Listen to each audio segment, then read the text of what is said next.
Ya. Assalamualaikum warahmatullahi wabarakatuh. Video kali ini kita akan bahas lagi tentang contoh soal ya.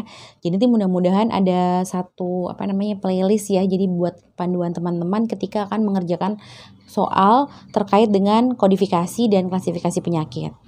Nah, di sini saya punya contoh soal, diagnosisnya itu adalah respiratory failure atau gagal nafas ya bahasa Indonesianya. Kemudian ada prosedurnya adalah pemasangan endotracheal tube ventilator mekanik continuous. Nah, di sini saya coba bantu untuk step-step yang harus dilakukan. Yang pertama adalah litermnya untuk kode ICD-10-nya, kemudian kode akhir ICD-10, kemudian adalah literm untuk ICD-9CM, dan yang terakhir adalah kode akhir dari ICD-9CM-nya. Nah, dari kasus ini, seperti biasa saya ingatkan lagi, siapkan buku ICD-nya, ICD 10, volume 1, 2, dan 3, saya pakai 2016, kemudian yang terakhir adalah buku ICD 9CM-nya, saya pakainya yang tahun 2010, itu disiapin dulu sama teman-teman, ya.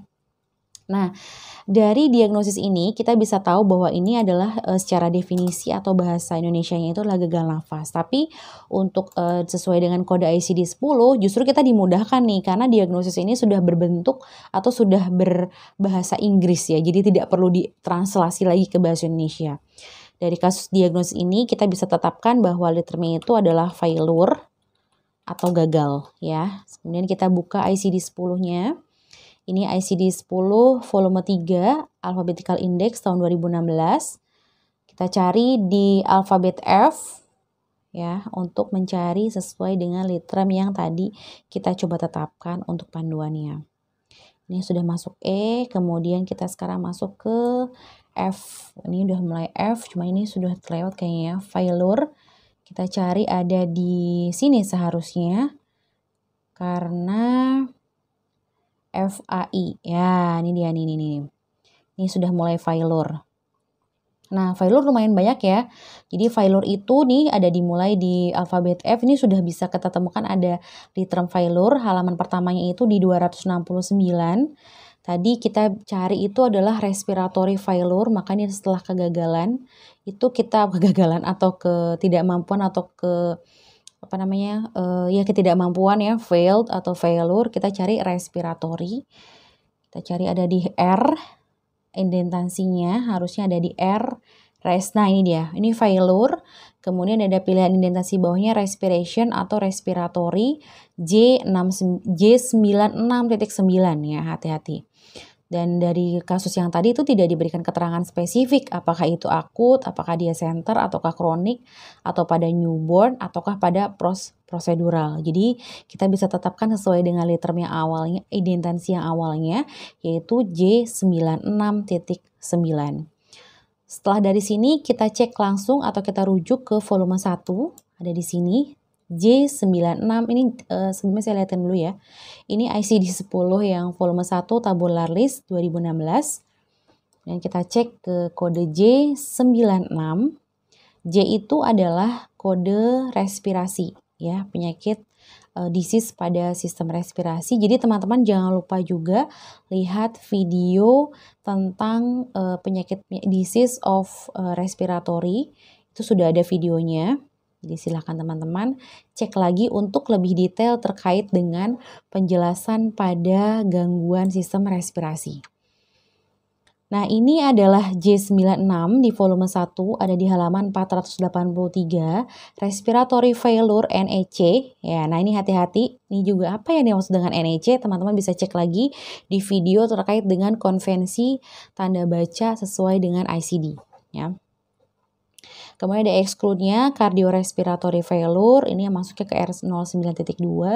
Post procedural respiratory failure ada di J95 poindas. Respiratory arrest ataukah respiratory distress.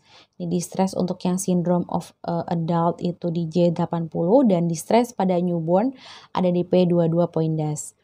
Nah, kemudian di bawahnya ada keterangan, the following supplementary subclassification is provided for optional use with subkategori in J96. Apakah itu 0 untuk type 1 untuk hypoxic, ataukah 1 untuk type 2 hypercapnic, ataukah 9 type unspecified. Jadi tadi di ICD yang volume 3 itu disebutkan J96.9. Nah, kategori 9 itu dikategorikan sebagai unspecified. ya. Nah, ini adalah penjelasan yang 0, 1, dan 9 ini juga dijelaskan ada di bawahnya. J96.0 untuk acute respiratory failure, J96.1-nya untuk chronic respiratory failure, dan yang J96.9 adalah respiratory failure dan unspecified. Dari penjelasan tadi ya, berarti kita bisa menetapkan bahwa sesuai dengan contoh soal tadi di sini adalah J96.9. Ya, nah jika memang ini untuk menetapkan jauh lebih spesifik, tentunya seorang coder juga harus mengecek dari analisis kuantitatif dan kualitatif dokumen rekam medisnya ya. Itu ketika nanti teman-teman menjadi praktisi di lapangan.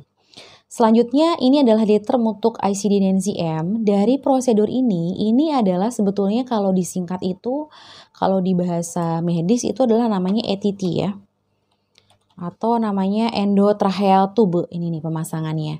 Nah, pemasangan ini adalah bahasa medisnya bisa kita definisikan apakah itu insertion, ETT, ataukah dia itu bisa jadi ya. Di sini kita pakai bisa jadi atau sama dengan proses intubasi. Karena posisi ini ya, pemasangan endotracheal tube ventilator mekanik continuous itu inilah satu kata.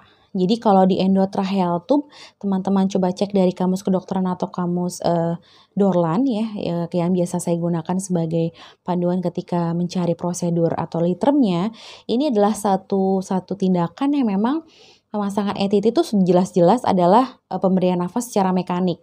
Jadi dengan menggunakan ventilator gitu ya. Nah, maka di sini kita bisa ada dua, apakah dia itu insertion ataukah langsung ke intubasi. Ya, ini saya hapus ininya karena tadi untuk membantu di sistem singkatannya. Sekarang kita buka di ICD dan NCM-nya. Tadi kita sudah selesai di ICD-10, sekarang kita geser ke ICD dan NCM. Ini ada ICD dan NCM 2010 Classification of Procedures.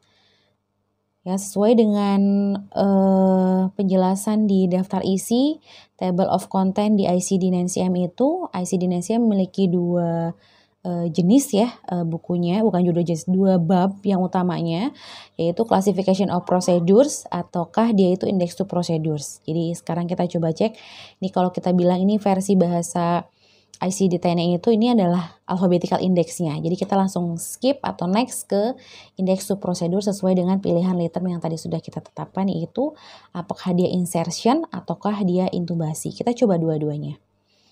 Cari insertion dulu, F, G, H, I. Nah ini dia. Di sini sudah mulai ke insertion. Kita cari insertion harusnya. Insertion itu insertion ya tulisannya ya. Ini injection, kemudian ini juga masih injection. Nah, ini dia insertion. Insertion itu ada di halaman 364. Kita cari yang ETT atau endotracheal tube. Ya, dari sini kita cek ke tube. Tube ya. ST. Ini masih insertion. Kita cari yang tube. Mana ya?